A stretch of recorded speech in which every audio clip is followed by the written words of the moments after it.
Alrighty, good morning, ladies and gentlemen. Welcome into No Such Time in Maine. I did not sleep much last night. um, well, we're gonna get started here. I already shared everything off, so let me go ahead and pull something up here, and then we'll get started. This is a very, very short book, so we'll be through this today. Alright. Let's see. Is this one gonna load?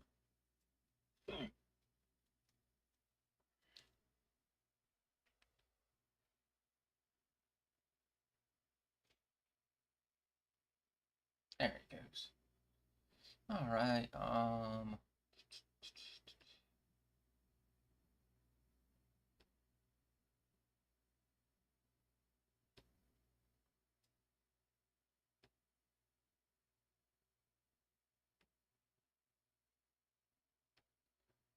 see.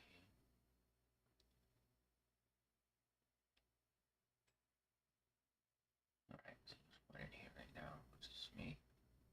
Alright, so we're gonna do this anyway.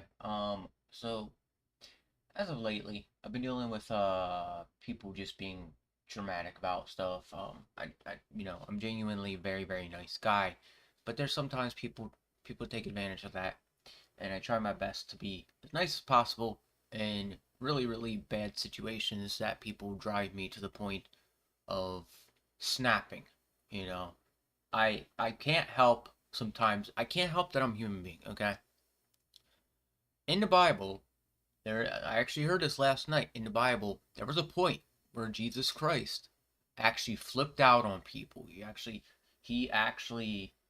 went off, and it was because of, you know, a sin that someone had committed.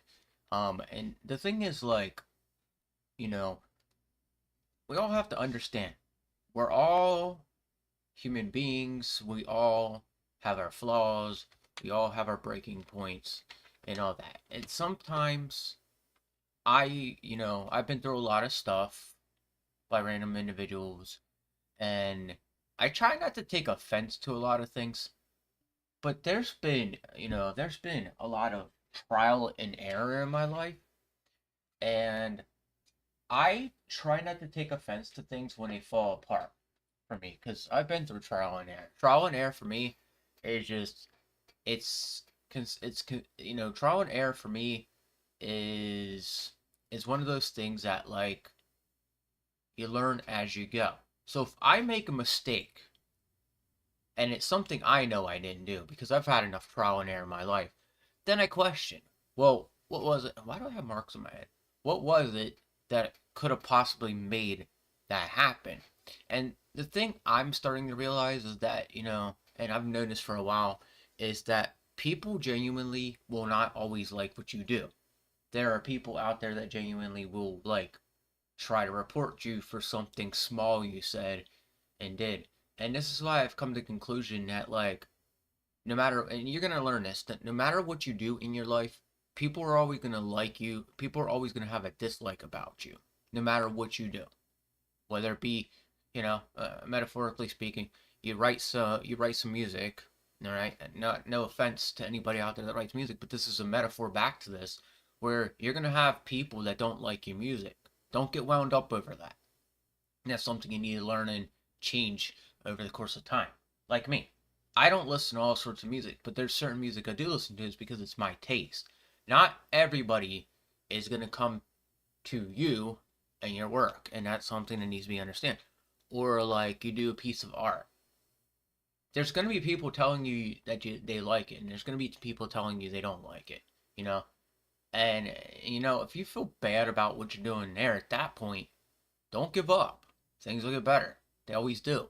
The reason I sit here and continue to do this, and I'll get into reading soon, is that I know that if somebody out there literally thinks I suck, which there are a lot of people out there that literally think I suck because I have a way of saying things, I know that that's not all going to last forever. There's hearts of people that will absolutely change and turn around and understand where you're coming from on things.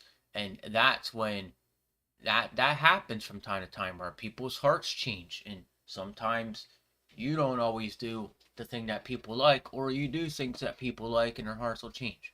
Like example, if I was to see somebody like I didn't care for like change something up and they did something I was like, okay, now that's cool. Then I would have a little bit more respect for them. But when it comes down to it, we live in a world that lacks we live in a world that where people sometimes don't understand the right thing. So they're doing whatever they want. And that's the worst part about it is like, you know, we live in a world where people don't understand a lot of what the right thing is. A lot of people do sit there and think that, think that people are undermining them even though they're actually really not. So at the end of the day, it's on you to take it upon yourself to be the judge of when something's wrong or when something is bad, as opposed to getting a kick out of somebody suffering. You know, I've been doxxed. I've been doxxed a couple of times, and there's nothing that makes me feel, it makes me feel uneasy, yes, but I know that, I know the Lord has my back, and I know if something were to happen to me, He'd protect me. Hence why I put a lot of effort into our Lord and God. But there's a lot of people out there also that like try to make what I'm doing here seem like it's a bad thing. They literally try to throw me under the bus and try to like make me say the worst stuff ever. So what they're attempting to do is make me look like this like really bad human being, even though they're pushing my buttons, even though they're making me have this like rough day. That's what people do the best, is that because they see you having a good day, they push those buttons. They push them and push them and push them until you break down, because they take the thing that you think you feel the compassion about and just they'll gaslight you on top of it. And trust me, I deal with this a lot where people I get compassionate, I get passionate about certain things and certain people that in the long run when it comes down to it, you take those things away from me, I'm still going to resort to doing this, waking up every morning and praising God.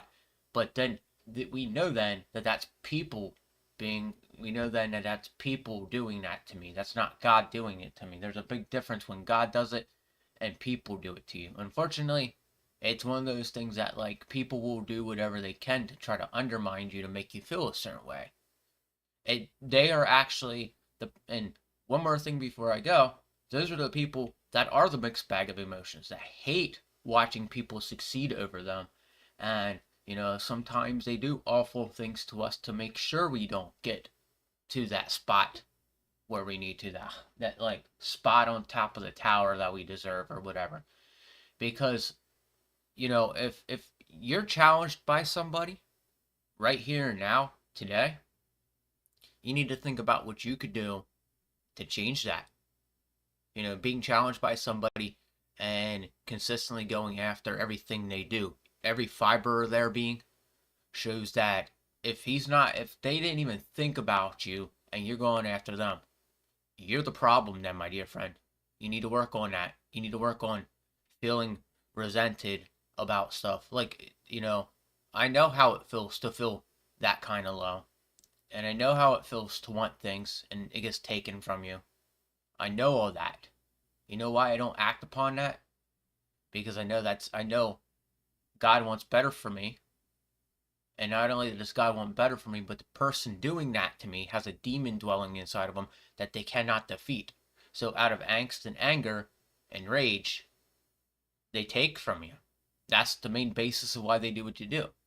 The demons that dwell inside of people are always they're always the people stealing from you, taking from you, ruining friendships, doing everything in their power to make sure you're not happy as a human being.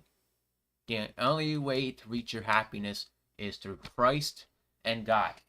And I'm a man who likes to try to lead people there. So when I'm leading people there, guess what other men do that don't believe in Christ and God? Try to pull the rug out from under me. And that, my friends, is how you know I'm walking with Christ. Because I'll have the rug taken out from under me. I will have a rough night. I will wake up. I didn't fall asleep till like 5 a.m. this morning. But I still woke up to do this. Ain't that amazing? Christ, God, like I kept waking up. I was like, oh, I'm going to miss it. I'm going to miss it. and I didn't miss it. And it wasn't anxiety. It was probably God saying, "Hey, you know what? I'm gonna wake you up today." So, all right. So we're on to Ruth, chapter 1. That was a little bit long of a conversation, but hey, felt like it needed to be. Felt like we needed to have it because, at the end of the day, we have a lot of people who do that to people. Really, really good people. And just remember, just because they're pulling the rug out from underneath you, you can still walk with Christ. Christ never gets mad at you. It's people that get mad at you. It's people that take things from you. Christ and God will never do that for you.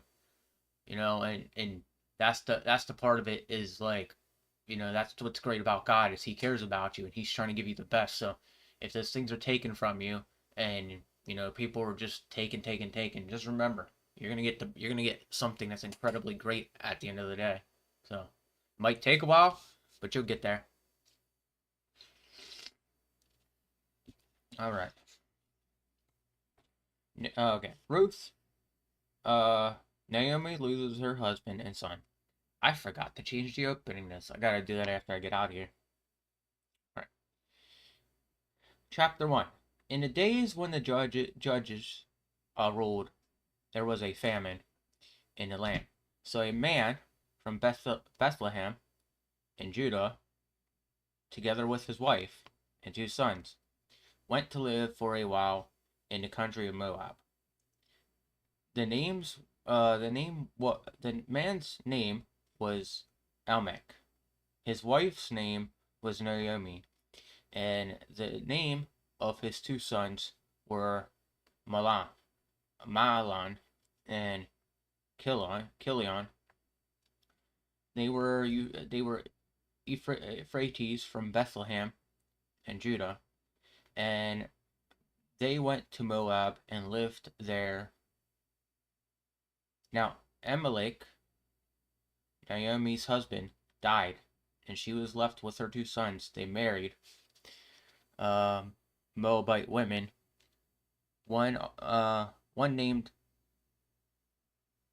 Orpha and the other Ruth. After they lived there about 10 years, both Mahlon and Kilion also died, and Naomi was left without her 2 sons and her husband.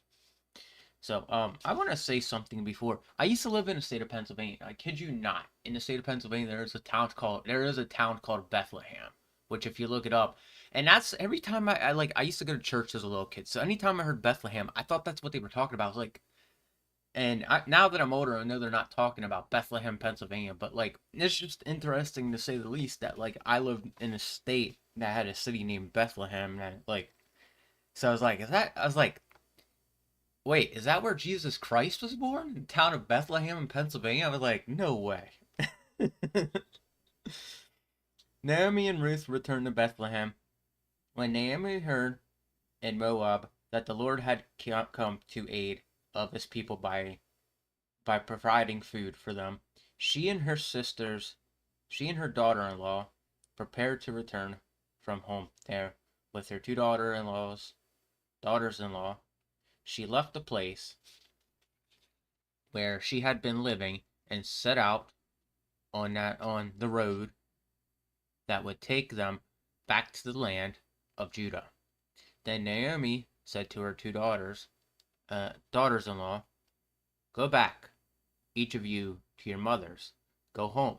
May the Lord show kindness as you have shown kindness to your dead husbands and to me.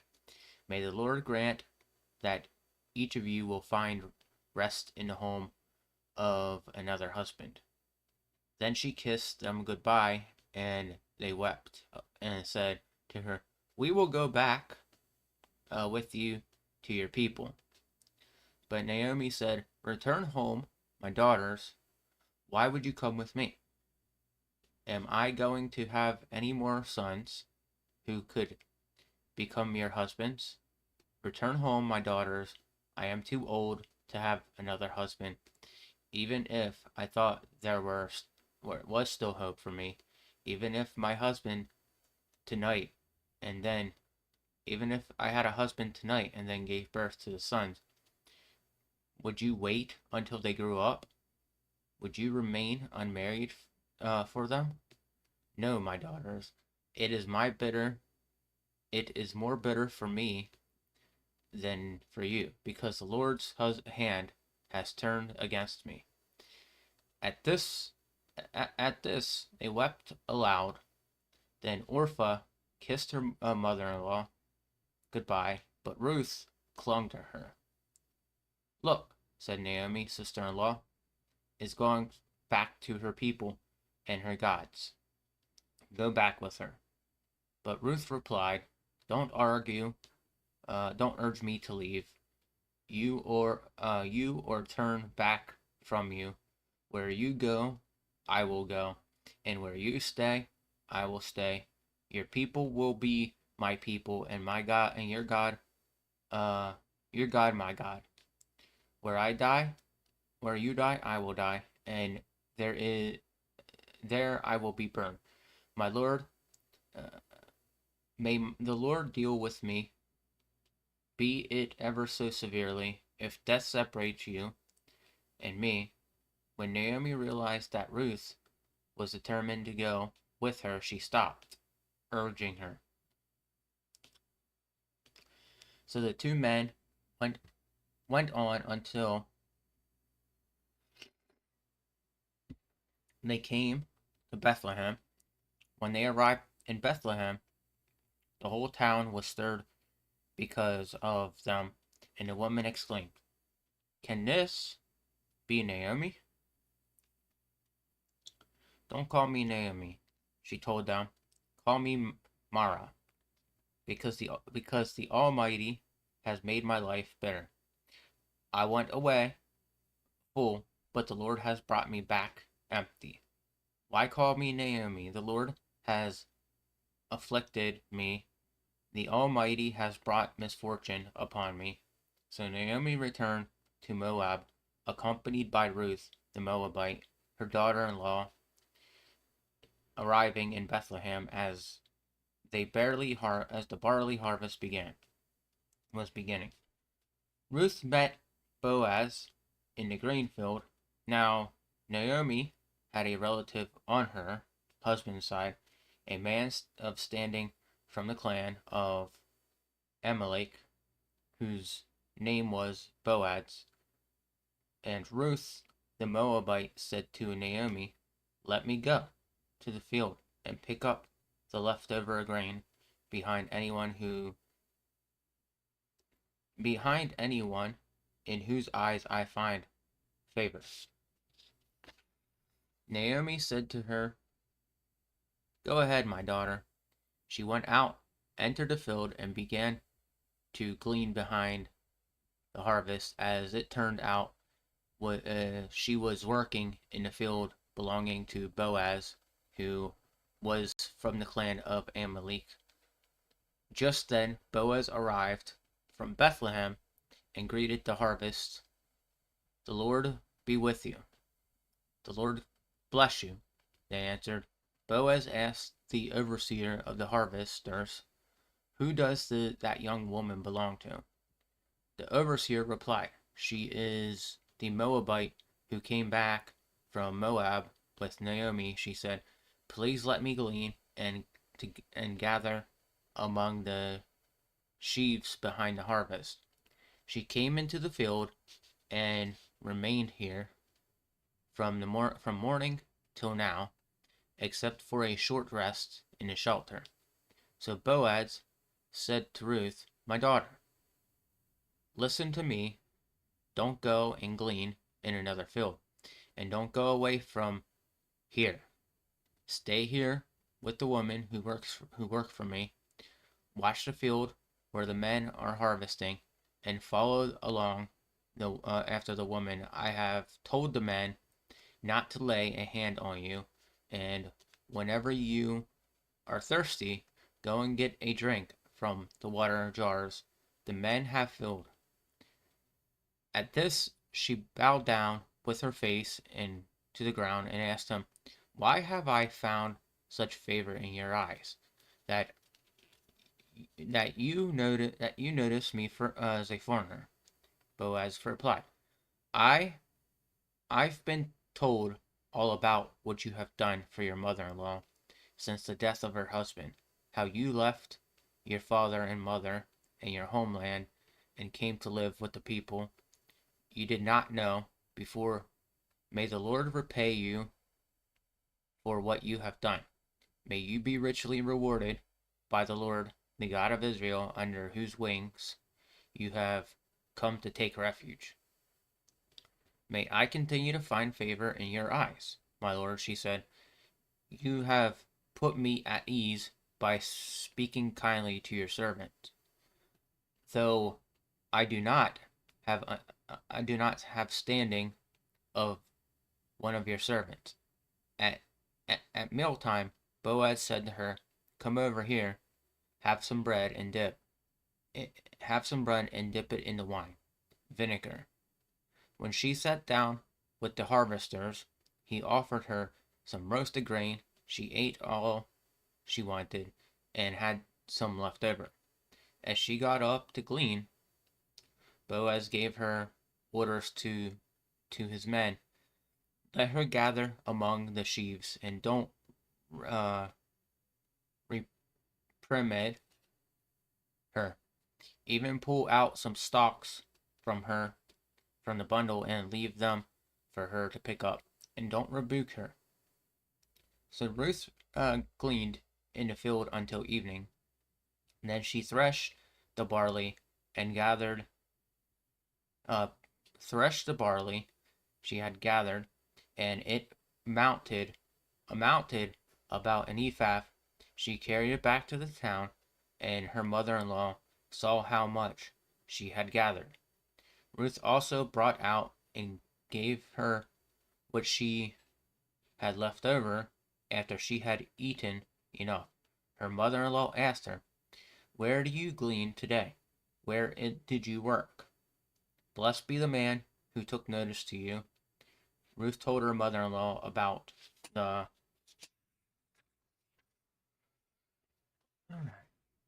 one who one at whose place she had been working. The name of the man I worked with today is Boaz, she said. The Lord blessed him. Naomi said to her daughter-in-law, "He has not stopped showing his kindness to the living and dead." She added, "The man is our close relative. He is one of our guardian redeemers." Then Ruth the Moabite said, He even said to me, 'Stay with my workers until they finish harvesting all my grain.'" Naomi said to her daughter, Ruth, her daughter-in-law, "It will be good for you, my daughter. Go to go with the woman who worked for him, because in someone else's field you might be harmed." So Ruth stayed close to the women of Boaz to glean until the barley and the wheat harvest were finished, and she lived with her mother-in-law. So, as you can see here, the story is going interestingly. She, at the end of this, I'm not gonna ruin it for you, but at the end of this, it's a good ending. Very very good stuff goes on here. But this is a simple story about how, like, you never know, you never know who's gonna be out there for you. You never know when you're gonna run into the next guy or anything. The Lord is kind of blessing her right here. And this is the thing, is like, people don't understand. Your blessing is a thing that comes to you. The blessing is always going to be the thing that comes to you. And when people see things coming to you and they get jealous of blessings, like, modern day technology has a lot. Like, people just get jealous. Okay, people get jealous of me all the time because I get some great blessing heading my way, and because they're not blessed, they do something like throw money somebody's way, and the person that is, supposed to be talking to me and everything, somebody throws money their way and you're like, okay, now I'm attracted to that other person because they threw me some money. That's not a blessing, ladies and gentlemen. That's the devil in disguise right there. That is Satan. That is the demon trying to work at you and pull you away from what is truly good for you. And when God pushes you in the direction of somebody, when God connects you with somebody without money, because that's God right there. If you're connecting with something and there's no money involved, that's God right there saying, "Hey, You're supposed to connect with this person. I want you to talk with this person. And that's the key factor of something a lot of people don't understand. A lot of people will give themselves up to money, and then they will always, you'll notice that with people are always easy to please when it comes down to giving, when it comes down to literally giving somebody money. They are, it is easy it is easy to please people that way. It's just a sad, cold, hard reality, but I see it, it happens. All right, so let me check something here.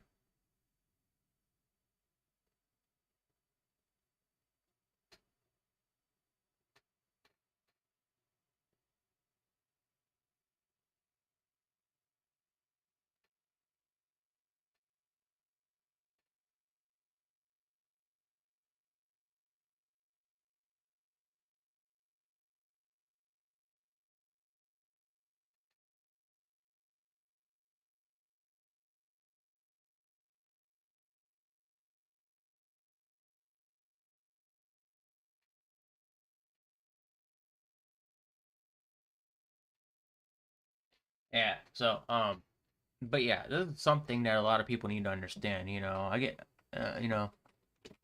what I was looking at is somebody being rude to me, like always. You know, what is the purpose of being rude to somebody? I don't understand it. Being rude and malicious to somebody just doesn't make sense to me. Like, what are you proving? What are you trying to do?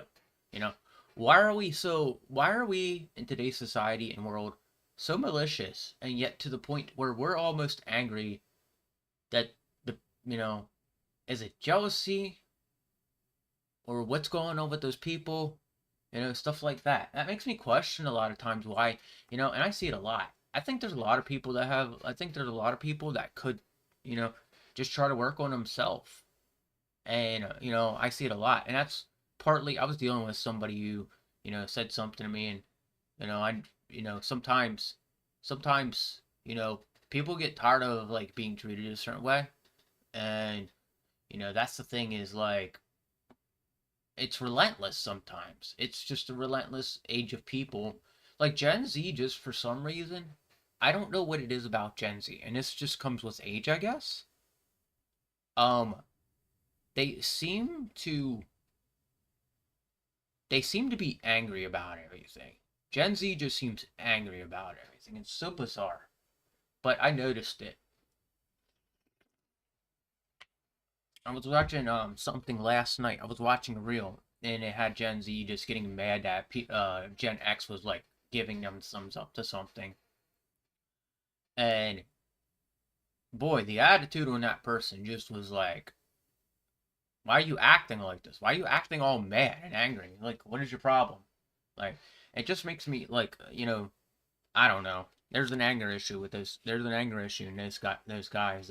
Gen Z has a bit of an anger issue, and there's a problem with it, and you can definitely see it in their music and everything they do. I guess it's lack of the Bible or something. Ruth and Boaz at the threshing floor. Chapter 3. One day, Ruth's mother-in-law, Naomi, said to her, "My daughter, I must find a home for you where you will be well provided for." Now Boaz, with whose woman you have worked with, is a relative of ours. Tonight he will be winnowing barley on the threshing floor. Wash, put on perfume, and get a dress in your best clothes. Then go down to the threshing floor, but don't let him know you are there until he has finished eating and drinking. When he lies down, note the place where he is lying. Then go and uncover his feet and lie down. He will he will tell you what to do. I will do whatever you say. Ruth answered. So she went down to the threshing floor and did everything her mother-in-law told her to do. When Boaz had finished eating and drinking, and was in good spirit, he went over to lie down at the far end of the grain pile. Ruth approached quickly, uncovered his feet and lay down. In the middle of the night, something startled the man. He turned, and there was a woman lying at his feet. "Who are you?" he asked. "I am your servant Ruth," she said. "Spread the corner of the garment over me, since you are guardian redeemer of our family. The Lord bless you, my daughter." He replied, "The kindness is greater than that which you showed earlier. You have not run after the younger man, whether rich or poor. And now, my daughter, don't be afraid. I will do for you you all ask, as all you ask. All the people of my town know that you are a woman of noble character. Although it is true that I am a guardian redeemer of our family, there is another who is more closely related than I am. Stay here for the night, and in the morning, if he wants to do his duty as your guardian redeemer, let him redeem you. But if he's not willing, as surely as the Lord lives, I will do it. Lie here until morning."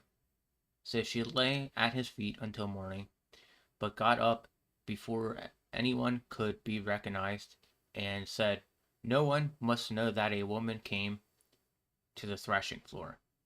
He also said, "Bring me the straw you are wearing and hold it out."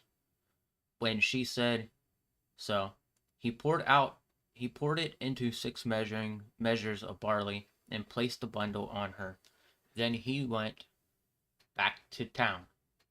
When Ruth came to her mother-in-law, Naomi asked, "How did it go, my daughter-in-law?"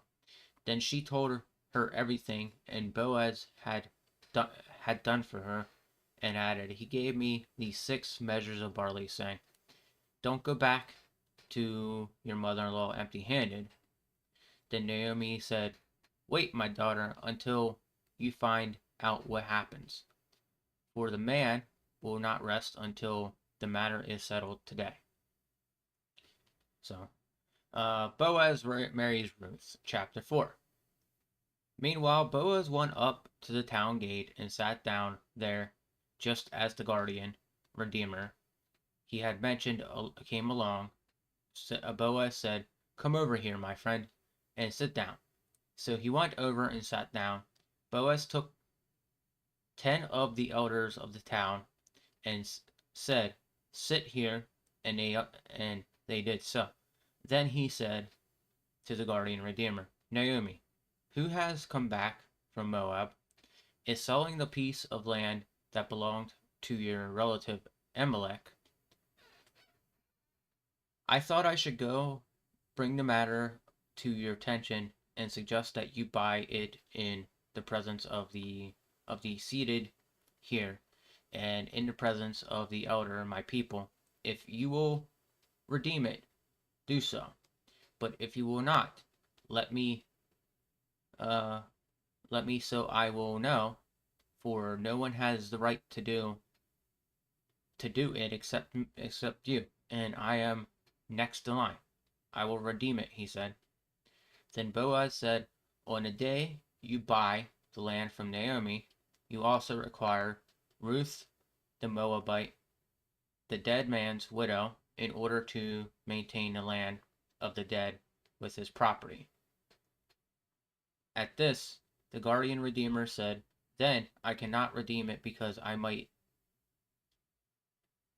endanger my own estate. You redeem it yourself. I cannot do it." Now, early time in Israel, for the redemption and transfer of property to become final, one part took off his sandal and he gave it to the other. This was the method of legalizing transactions in Israel. So the guardian redeemer said to Boaz, "Buy it yourself," and he removed his sandal. Then Boaz announced the elder and all the people today, "You are witness that I have brought from Naomi all the property of Amalek, uh, Kilion and Moelon. I have also acquired Ruth the Moabite, Moelon's wife, as my wife, in order to maintain the name of the dead with his property, so that his name will not disappear from among his family or from his hometown. Today you are a witness. Then the elder and all the people at the gate said, "We are a witness. May the Lord make the woman who is coming into your home like Rachel and Leah, who together built up the family of Israel. May you have standing in the Euphrates and be famous in Bethlehem. Through the offspring the Lord gives you by this young man, a woman, your family be like, may your family be like, that of Perez, whom Tamar Tamar bore to Judah. Naomi gains a son. So Boaz took Ruth, and she became his wife. When he made love to her, the Lord enabled her to conceive, and she gave birth to a son. The woman said to Naomi, "Praise be to the Lord, who this day has not left you without a guardian redeemer. May he become famous throughout Israel. He will renew your life and sustain you in your old age. For your daughter-in-law, who loves you and who is better to you than 7 sons, has given birth to him." Then Naomi took the child in her arms and cared for him. The woman living there said, "Naomi has a son," and they named him Obed. He was the father of Jesus, the father of David. He was the father of Jesse, the father of David. Jesus comes later, by the way. The genealogy of David. This then is the family line of Perez. Perez was the father of Hezron. Hezron, the father of Ram. Ram, the father of Amminadab. Amminadab, the father of Nahash. Nahash, I think that's how, father of Solomon. Solomon, the father of Boaz. Boaz, the father of Obed. Obed, the father of Jesse. And Jesse, the father of David. So we're on to Samuel right now. So as you can see, that one ended in a good way. That just goes to show you, like, don't expect, right now you could be going through something, but later on you might end up finding your wife, husband, in the littlest of places. You never know. So just hang on to that thought. Keep that in your mind. And keep doing your life. That's the thing is, a lot of people don't understand that, you'll end up, if you really deserve it, you'll get something later on in life. It doesn't always come to you like on cue or anything like that. You have to sometimes wait for things to, happen to you sometimes. And that's part of life, that's the part of life that a lot of people don't understand.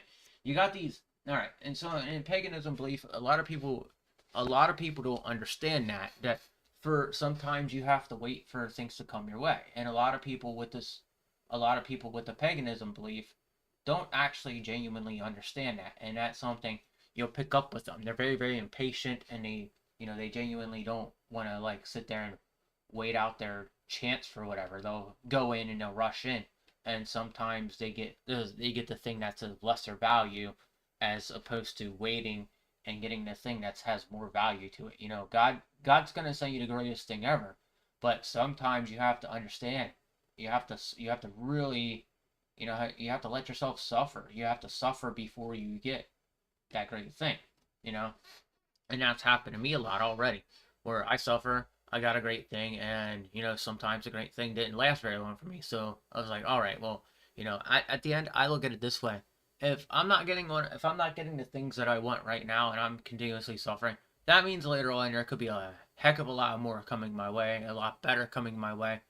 I just have to keep it in mind that, like, even if it gets tough, even if it's not, even if it's not what I want, or like, even if it's, even if I don't always get what I want, God has a bigger, better plan for me if the first one doesn't work out.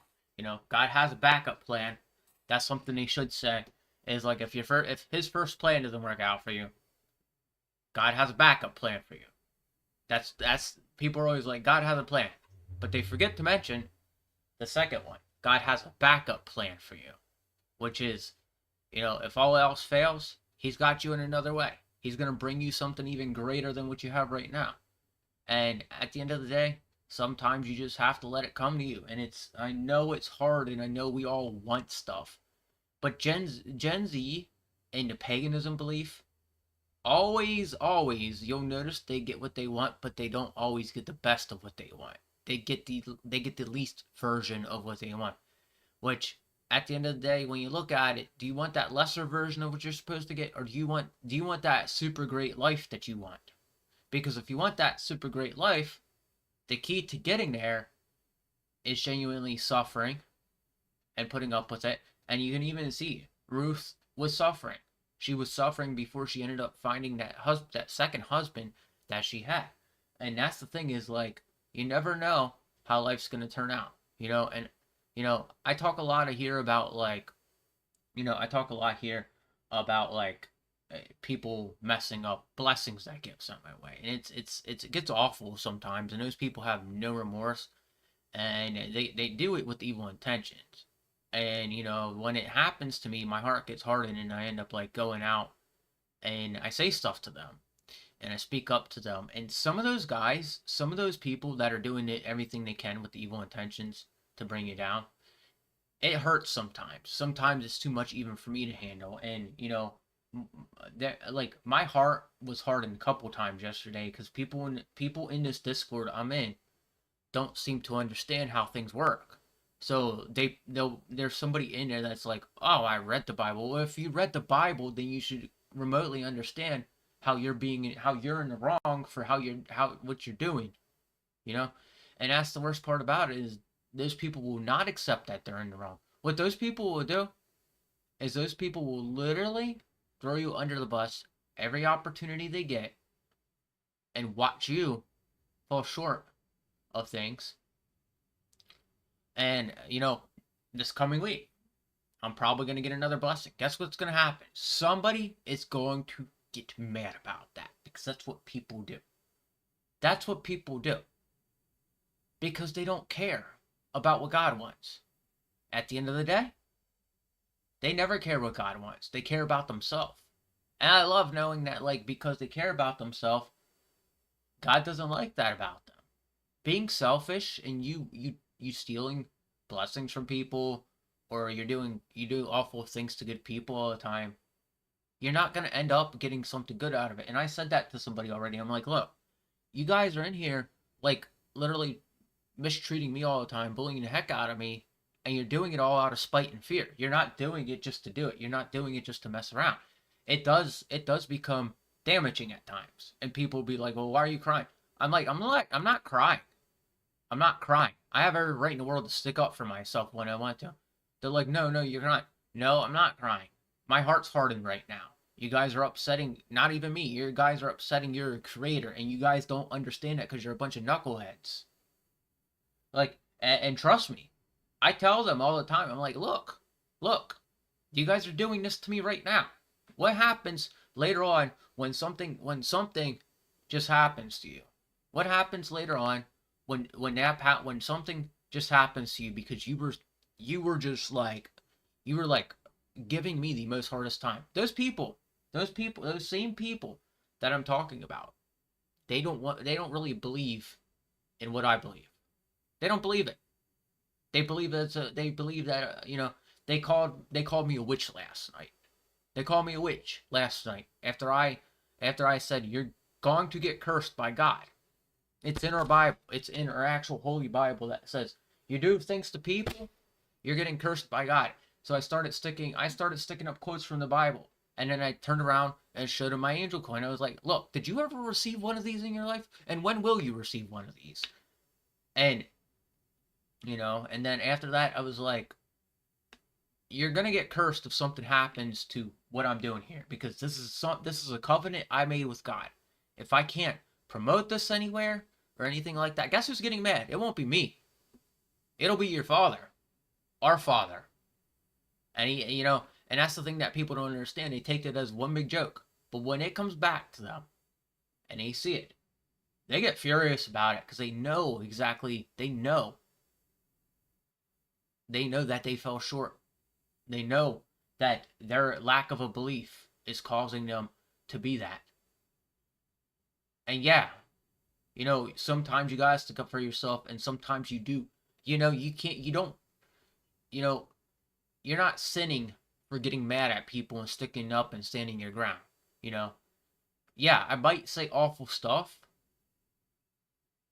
but it needs to be understood. If you're continuously being an awful person and you're being wicked about it, my heart gets hardened, and I'll turn on you, and you'll call me. You'll end up calling me something like I can't even believe the guy called me a witch last night. He's like, "You sound like a witch." I'm like, "No, I'm not a witch. This is actually in our Bible." That's what I don't get. That's what I don't get. Is I say it all the time. I get accused of it's just weird that they'll be the first ones to say, "Well, you're a witch." No, I'm not a witch. You know what? You just don't believe in anything like God. You don't believe in God. You condemn yourself. You get punished. You get cursed by God. And you still don't want to believe it. And the same guy a few weeks ago, you know what he said to me? He's like, "I can't be saved." Buddy, you can be saved. If you change your ways, if you started understanding, you can be saved. You know? I explained to him how to make his music bless and how to make his music do well. You know what he did? He didn't listen to a single word of it. I don't know what he's doing with his music right now, but he didn't listen to a single word of it. And I told him, I was like, "Look, I promote my stuff here for a reason. If I can't promote my stuff here, it's no big deal. But at the end of the day, you have to understand, you're the one that's trying to stop God from doing what he needs to do. You're the one stopping the Creator and our Father from a covenant he created with somebody like me." And at the end of the day, I'm not going to get, I may get mad at you, yes. But at the end of the day, you also have to understand there's something much bigger at work than just me. And if I bother you, and if you're having trouble understanding why good things keep happening to me, try understanding this. That you are literally not listening to God. You're not doing what you're supposed to. Listening to God is a lot different than deliberately going after people's livelihood, trying to bring people down and stuff like that. You know, at the end of the day, it's all about how you listen to God. It's all about if you're listening to God. Are you listening to God? Or are you doing stuff that you want because you're mad that God gave something great to somebody? A blessing to be exact. Are you mad about that blessing? The fact of the matter is when somebody gets something great or somebody's blessed or something like that, take it as a consideration for how you act about it. Or are you acting like a child over it? Are you acting like a child who didn't get their way? Or are you mistreating people because they got their way and you felt unfair about it? It felt unfair to you. When in reality, the truth is, the biggest thing that I notice with people is the ones who act like they've been treated unfair in many, many situations are the ones who also play the victim card. And those are the ones who will be afraid to stand up for somebody, but will bully the heck out of somebody. That's the one thing about it is like, it's the silver tongue. It's the silver tongue. I say it all the time. Silver tongue has a lot of effect on things going on around you and the world around you and everything like that. If you're not understanding how a silver tongue works, then you don't know what you're doing, and you should just you're going to keep playing devil's advocate, which is, I'm not going to play devil's advocate. I'm going to do exactly what I know I'm supposed to. There's a huge difference between me and people people condemning me. And at the end of the day, I'm not out there trying to condemn people. I'm out there trying to get a message across. Bring God to us. I don't understand how people can sit there and just relentlessly throw somebody under the bus, acting like they're the creator of the world or something like that. That's what our problem is too many people take on that. Too many people take on trying to be creator of the world, trying to be the creator, but never ever taking the initiative of like, well, what can I do to change the world? What can I do to change this outcome? What can I do to change life around for myself? And at the end of the day, nobody asks that question. Nobody asks how they can be a better human being. Nobody actually takes into consideration life lessons that are taught to them. So they throw people under the bus that are more intelligent than them, or they throw people under the bus that are in the graces of God. It's just like it ultimately becomes a really really bad habit among those who feel like they were treated unfairly. I'm a strong believer of like God bringing a better thing my way, but this like whole like undermining me every single chance people get, it gets annoying, and at some point it's not about me.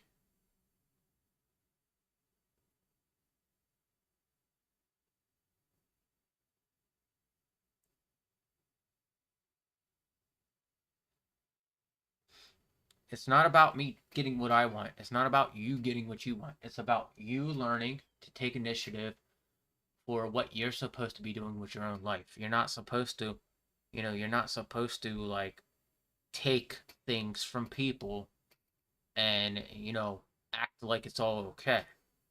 Because if that was done, then, if you're acting like you've been treated unfairly, maybe maybe go and talk to God about it. Maybe take it up with God. Maybe there's something there you can learn.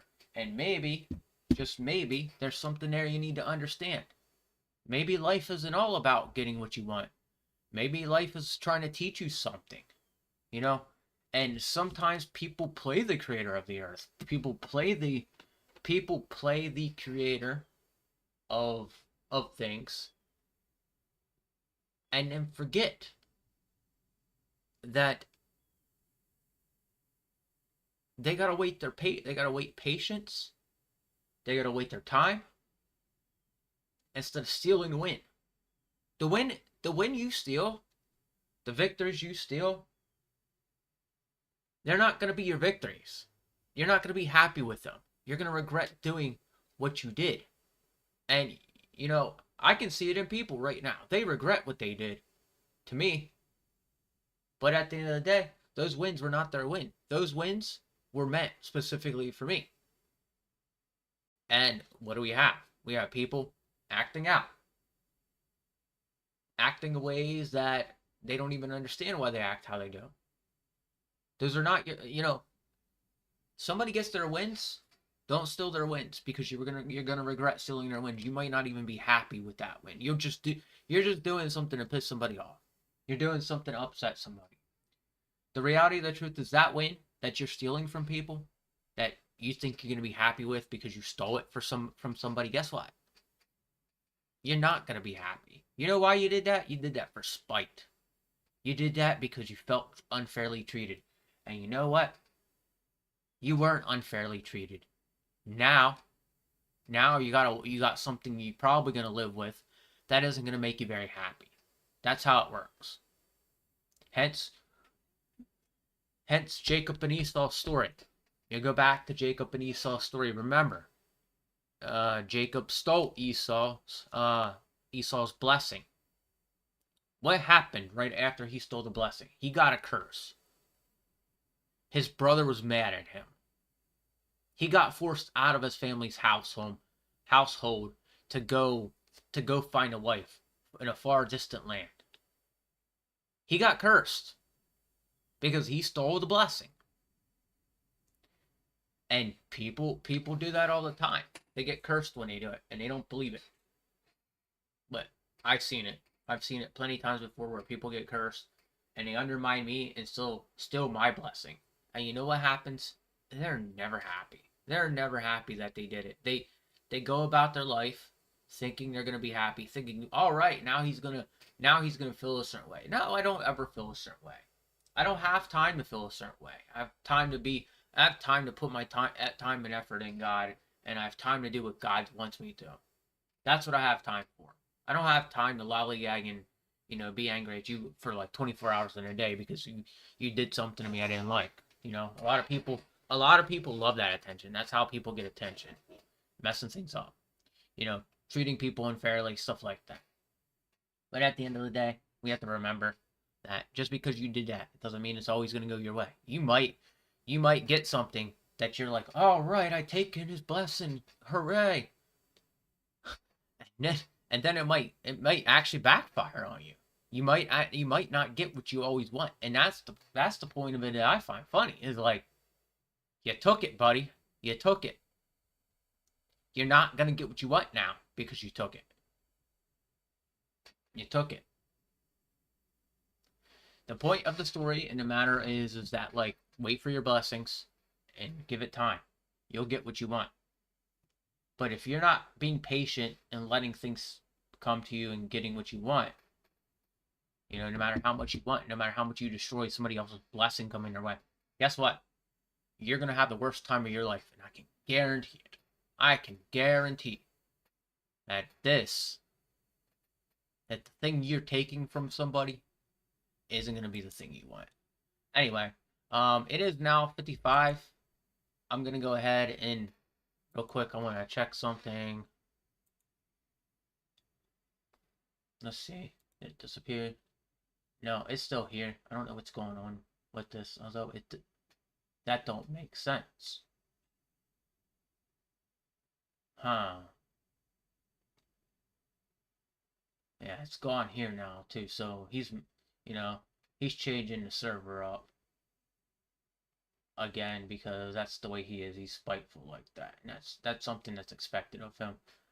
At the end of the day, I'm not gonna get anybody's case. If this is how this is gonna go, if this is what he wants to do, then this is his very own choice.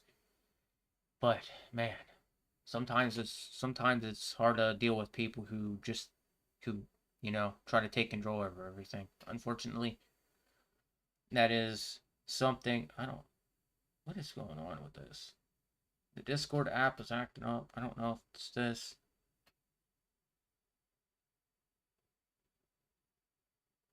Yeah, because this is on here. That's on my PC. I don't know. I don't know. Anyway, do what you want. If you feel like you're doing the exact same thing, just remember being a jerk to somebody isn't gonna do you good in life. It literally backfires on somebody. So if you feel like you're suffice being harshly to people, being doing all that, that's fine. That's on you. I'm not going to tell you how to run your life. But if you get jealous of people, it's because there's a reason you're jealous. Just remember that. All right. Anyway, let's say our prayer. All right. In Jesus' name, I pray to you. Lord Jesus Christ, I pray to you right now that you teach people to stop acting out of spite. You teach them that they need to be better than themselves. Lord, I've witnessed so many people do things out of spite to me that it gets obnoxious, and I tend to say stuff I don't mean. So Lord, if you can fix this and make sure people like are minding their own business and stop being so spiteful and deceitful towards me, Lord. This is all they've ever done to me, Lord, and I know this is, suffering could be a blessing, but Lord, sometimes I'm suffering through people and I'm not suffering through you, Lord. So if you could help these people understanding that are making me suffer, teach them a lesson, Lord. Teach them something they need to know. You know, if they change the hearts of people and make sure they understand that like consistently wronging a person doesn't lead to a right. It doesn't lead to anybody getting what they want out of life.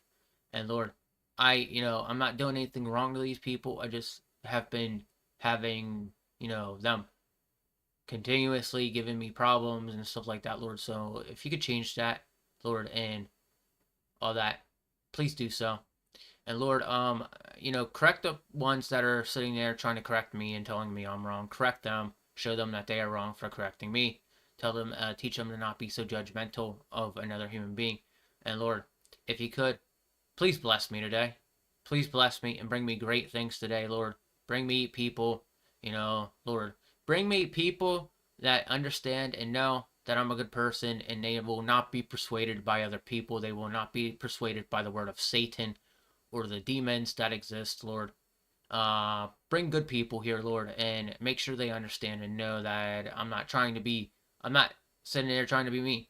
Lord, make anybody that comes into my life today hard, make them, put a wall of protection around them. Make sure they're not following, the tongues of silver-tongued people, demons, Satan himself. Make sure anybody that comes into my life, make sure, like, if girls come into my life, Lord, make sure they're not persuaded by the men outside.